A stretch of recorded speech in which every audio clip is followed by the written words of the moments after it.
meu nome é Thaísa e esse é o 6º vídeo do canal. Hoje a gente tem a participação dele, que é professor de História, de Filosofia, de Sociologia e também é formado em Teologia. Haja cabeça pra caber tanto conhecimento, né? Por isso que o cabelo já caiu, a cabeça foi crescendo. Mas é isso, além de ser professor dessas disciplinas que eu mencionei, ele tem uma profissão que é muito mais importante do que qualquer profissão no mundo, que é a de ser o meu pai. Acontece essas coisas na vida da gente. Se apresente então, pai. Então, meu nome é professor Evaldo, tá? Um abraço aí para todos os meus ex-alunos e alunos, tá? Um abraço para vocês aí. Vamos aqui participar desse bate-papo aqui. Vamos lá. Então eu tenho algumas perguntinhas aqui. Se você tiver alguma pergunta que não tá entre essas que eu vou fazer, por favor, deixa no comentário. A gente vai responder depois, tá? Então, deixa lá. Primeira pergunta. Você acredita que é possível conciliar fé e razão?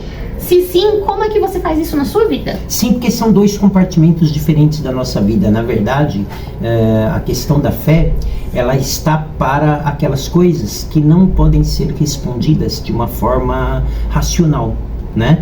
Então existem algumas questões que são práticas, que são racionais, e para isso está aí a ciência.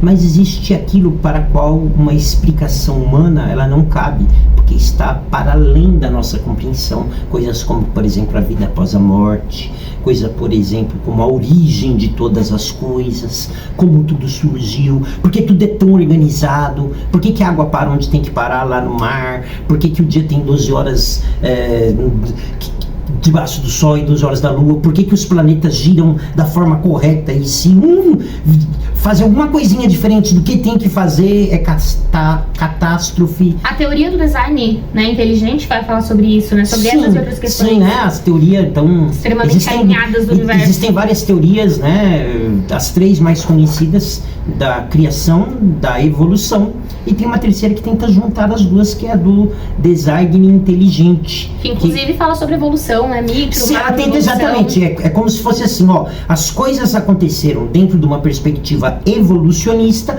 porém com uma mente superior as organizando, que seria aquilo que as sociedades vão chamar de Deus, né? Então, digamos assim, a teoria do design inteligente, ela tenta conciliar as duas. É isso aí. Você acha que a educação universitária pode fortalecer ou enfraquecer a fé das pessoas? Não, porque eu entendo que a questão da fé, ela é uma questão experimental, ou pelo menos deveria ser, né?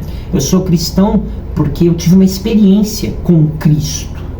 Para mim, ele não é algo, ele é alguém com quem eu escuto a sua voz dentro do meu coração, alguém com quem eu falo, alguém com quem eu tive várias experiências, né?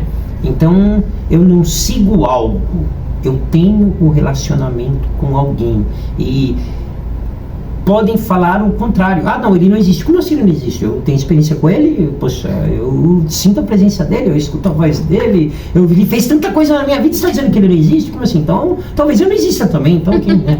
Tem uma coisa que eu costumo falar para os meus amigos, que é, quando alguém pergunta sobre a existência de Deus, para mim é como perguntar sobre a existência da minha tia, né? Eu conheço a minha tia, talvez você não conheça, mas se eu quero que você a conheça, eu levo você para conhecer ela, né? Então, perguntar para mim se Deus existe é como perguntar se a minha tia existe. Eu tenho tanta certeza quanto. Exato. Outra pergunta.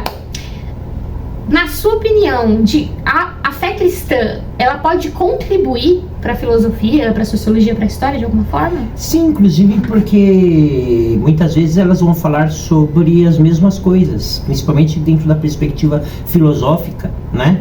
Elas vão tratar sobre os mesmos assuntos, só que elas vão dar nomes diferentes, né? Então, por exemplo, no cristianismo você vai falar de certo e errado, né? E na filosofia você vai falar de ética, né? Então, tal comportamento é antiético, né? No cristianismo, tal comportamento é algo errado, porque é uma atitude de pecado, de agressão, né? Então elas vão falar sobre as mesmas coisas. Então, sim, eu acho que elas são complementares. Complementares, na verdade.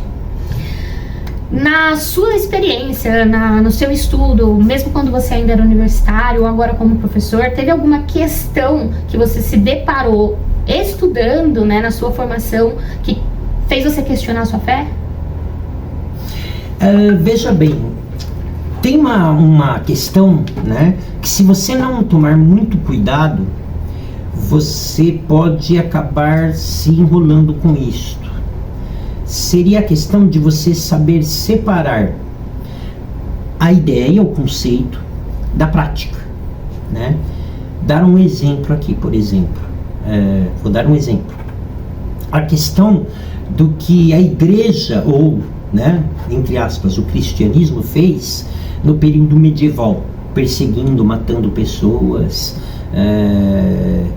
através, né, da perseguição. Então aí alguns poderiam dizer assim, olha o que o cristianismo fez, né? E aí de repente alguém que é cristão se sente na necessidade de defender, né? Você precisa ter a concepção que o cristianismo é um conceito, é uma ideia. E se na prática algumas pessoas fizeram o contrário, a culpa não é da ideia, quem estava errado eram as pessoas, né? É o que eu costumo dizer, né, aí indo para o outro lado, né? Quando você fala assim, o comunismo fez isso, o capitalismo fez aquilo, ou o cristianismo fez aquilo. Tanto o capitalismo como o comunismo, ou o socialismo, ou o próprio cristianismo, são ideias e conceitos. Se você for lá ler os conceitos do capitalismo, for lá ler Adam Smith, A Riqueza das Nações lá, você vai ver ideias que você vai olhar assim e vai falar, pô, legal essas ideias. Você vai lá ver o Capital de Karl Marx, né, em que ele defende uma sociedade mais justa, com menos exploração, ou sem exploração, ou uma sociedade igualitária e tal, você vai falar, pô, legal essas ideias. Aí você vai ver lá o cristianismo, você vai ver, né, as palavras de Cristo ensinando o amor ao próximo e tal, você vai falar, pô, legal essas ideias. A questão é que como foi colocada essas ideias em prática? E se alguém fez errado, não necessariamente tem a ver com a ideia. A ideia era boa, a prática feita é que foi ruim.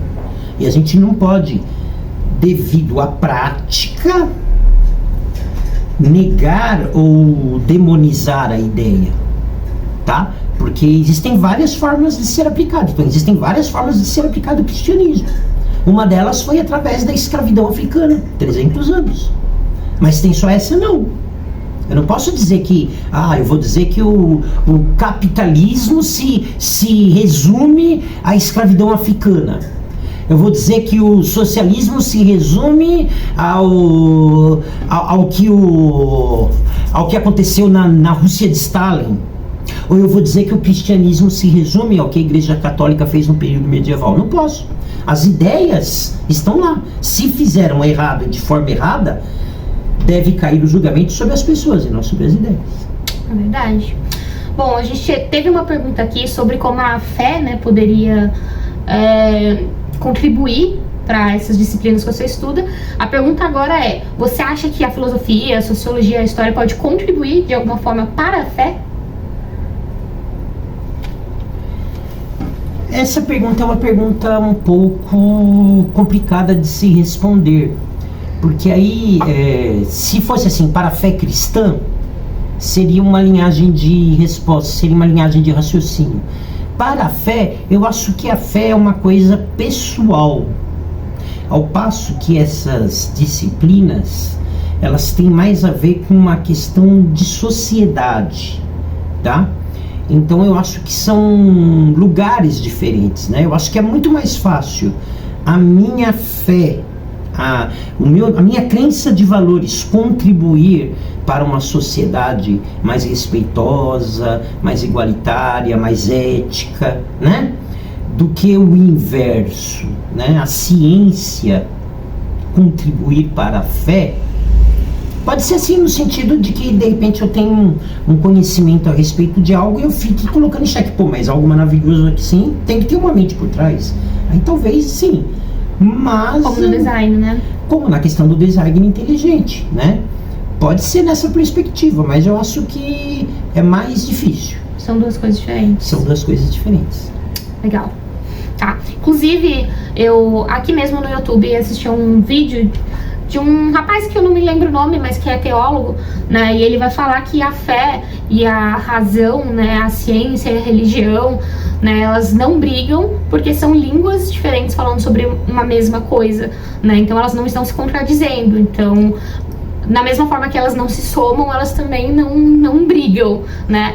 Ele até brinca que fala que dá o exemplo do bolo, né? A ciência, ela vai te explicar como que o bolo é feito, do que ele é composto. Ele é de farinha, ele vai ovo, ele vai leite, né? E a fé, ele vai te dar o porquê que o bolo foi feito. A ciência, ela não consegue te dar os motivos das coisas, né? Por quê? Por que que existe isso? Por que que existe aquilo? Mas ela pode te responder o como. E o como e o porquê são duas coisas diferentes.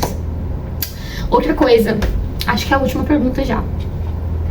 Qual é o conselho que você daria, então, para os jovens que hoje estão ou passaram a sua vida dentro de uma igreja, né, dentro de uma religião que não seja cristã, ou até jovens que cresceram sem a religião e estão enfrentando esse conflito da religião versus razão, razão versus fé, né? Qual conselho que você dá para esses jovens que estão se deparando agora com essas questões? Olha, essas dúvidas só vão aparecer. A dúvida só aparece na ausência da convicção. Então, o que eu poderia dizer para você, se você está em dúvida a respeito da sua fé, é porque a sua fé, ela está baseada em aspectos que são insuficientes. Conforme eu disse, para mim, cristianismo não é o que, se refere a quem. Eu sou cristão porque eu tive uma experiência real, verdadeira, com alguém que é Cristo. Então, essa experiência faz com que eu escute a voz dele dentro do meu coração, com que eu fale com ele e me sinta escutado e que eu veja a ação dele na minha vida. Eu vi a ação dele, várias ações dele na minha vida foram experiências pessoais minhas. Então, nada vai colocar em xeque a minha experiência. Então, se você está em dúvida, o que eu diria para você, o meu conselho é: vá atrás de aprofundar a sua experiência. Será que realmente você conheceu ele de forma suficiente para se considerar um cristão? Será que você não está surfando na fé alheia? Você está indo na fé da sua mãe, na fé do seu pai, na fé do lugar onde você nasceu, mas você ainda não teve a sua experiência? Corra atrás da sua experiência. A experiência dos outros não vai servir para você. Então eu diria isso. A dúvida, ela surge quando existe a ausência da convicção. Ok? É verdade. Quando a gente vive, né, uma experiência, é muito mais difícil que alguém diga pra gente que aquilo não aconteceu. Afinal, a gente viveu, né? Como o exemplo que eu disse da minha tia. Alguém me convencer que a minha tia não existe vai ser muito difícil. Tem alguma coisa que você gostaria de falar, que estão fora dessas perguntas, mas você acha importante deixar aqui? Olha, o importante é você saber que você tem condições de possuir a sua própria experiência. Não surfe na dos outros, seja você, ok?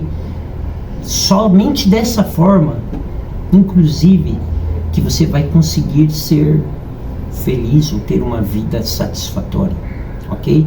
Vá atrás das suas experiências, sejam em qual religião for, seja em qual teoria for. Procure, né? E aí eu vou dizer agora como filósofo, né? Como professor de filosofia, procure a sua verdade. É isso. Então tá, gente, eu agradeço que você tenha assistido o vídeo até aqui. Deixe a sua curtida, se inscreva no canal e compartilhe esse vídeo com aquela pessoa que você sabe que vai achar interessante. Falou, galera, até mais. Tchau, beijo!